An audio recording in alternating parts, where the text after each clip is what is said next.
शुरू करने से पहले मैं आपसे एक छोटा सा सवाल पूछना चाहूँगी कि क्या कभी आपकी ज़िंदगी में भी ऐसा दोस्त आया है जिसके लिए आप अपना 100% देते हो और उसकी तरफ से 5% भी नहीं आता?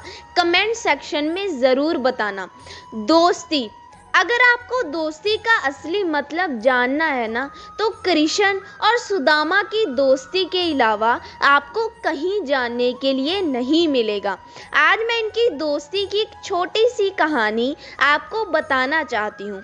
एक बूढ़ी माँ थी जो रोज़ाना भिक्षा मांगने के लिए जाती थी, वापस आकर प्रभु का नाम लेती थी और अपनी ज़िंदगी बिता रही थी। लेकिन एक बार कई दिनों से उसे भिक्षा में कुछ नहीं मिला।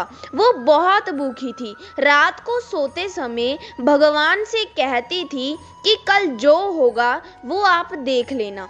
ऐसे ही 5 दिन निकल गए। छठे दिन उन्हें किसी ने 2 मुट्ठी चने दे दिए। शाम को जब वापस आई तो उन्होंने सोचा कि मैं चने अभी नहीं खाऊंगी, कल सुबह भगवान को भोग लगाने के बाद खाऊंगी।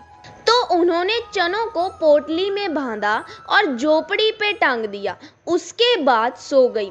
रात में उनकी झोपड़ी में चोर घुस गए।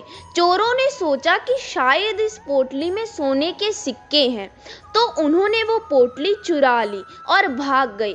तो जब वो भाग रहे थे तो उनको किसी ने देख लिया। वो और ज़्यादा तेज भागने लगे। भागते भागते वो संदीपन ऋषि के आश्रम में पहुंच गए। संदीपन आश्रम वो था जहां कृष्ण और सुदामा शिक्षा ग्रहण कर रहे थे। जब चोर वहां घुसे तो गुरु माता को आवाज़ सुनाई दी कि कोई घुस आया है। तो वो बाहर आई। चोरों को समझ आया कि उनका पीछा फिर से कोई कर रहा है, तो जल्दबाजी में वो पोटली वहीं छोड़कर भाग गई। अगली सुबह जब गुरु माता सफाई कर रही थी तो उन्हें वो पोटली मिली। इस तरफ जो बूढ़ी अम्मा थी, जब वो सुबह सुबह जागी तो उन्होंने देखा कि छठे दिन जो भिक्षा मिली थी उसे भी कोई चुरा कर ले गया है।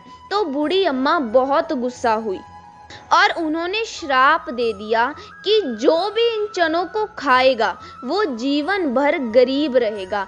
इस तरफ संदीपन गुरु के आश्रम में गुरु माता को वो पोटली मिल गई थी। गुरु माता ने खोलकर देखा तो उसमें चने थे। दूसरी तरफ भगवान श्री कृष्ण और उनके सखा सुदामा जंगल में लकड़ियां लेने के लिए जा रहे थे। गुरु माता ने कहा, अरे सुनो सुदामा, इसे लेकर के जाओ, अगर भूख लगे तो खा लेना, इसमें चने हैं, लेकिन दोनों मिल बांट के खाना। सुदामा जन्मजात भरम ज्ञानी थे, बहुत विद्वान थे। उन्हें पता चल गया कि इस पोटली के पीछे की कहानी क्या है। जंगल में पहुंचे, लकड़ियां भीनने लगे।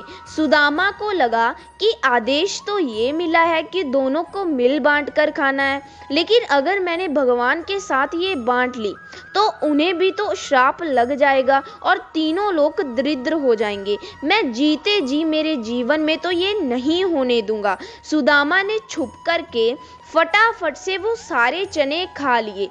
भगवान श्री कृष्ण को पता भी नहीं चलने दिया।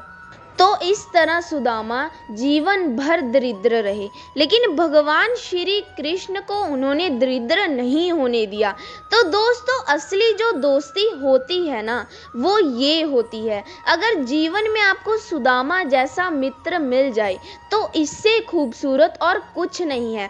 आखिर में मैं यही कहना चाहूँगी कि अगर आपको किसी से दोस्ती रखनी है ना, तो अपनी ओर से मतलब की दोस्ती कभी मत रखना। और अगर वीडियो अच्छी लगी तो चैनल को सब्सक्राइब करना मत भूलना। धन्यवाद।